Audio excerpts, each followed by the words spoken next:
ಪ್ರಜಾಸತ್ತಾತ್ಮಕ ಪ್ರಜಾಸತ್ತಾತ್ಮಕ ಗಣರಾಜ್ಯವನ್ನಾಗಿ ರೂಪಿಸುವುದಕ್ಕಾಗಿ ಭಾರತೀಯರೆಲ್ಲರಿಗೂ ಸಾಮಾಜಿಕ ಆರ್ಥಿಕ ಮತ್ತು ರಾಜಕೀಯ ನ್ಯಾಯವನ್ನು ವಿಚಾರ ಅಭಿವ್ಯಕ್ತಿ ನಂಬಿಕೆ ಧರ್ಮ ಮತ್ತು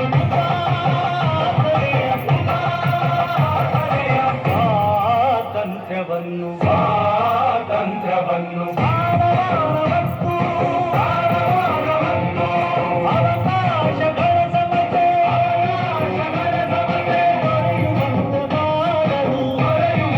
ಮಾಡಲು ವ್ಯಕ್ತಿ ಗೌರವ ದೇಶದ ಏಕತೆ ವ್ಯಕ್ತಿ ಗೌರವ ದೇಶದ ಏಕತೆ ಸಮಗ್ರತೆಗಾಗಿ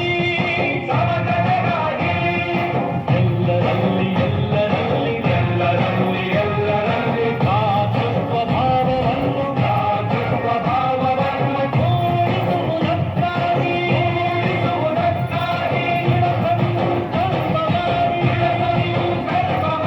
ನಮ್ಮ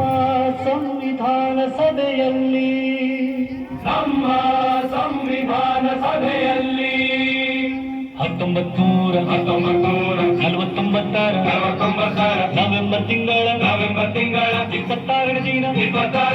ಈ ಸಂವಿಧಾನವನ್ನು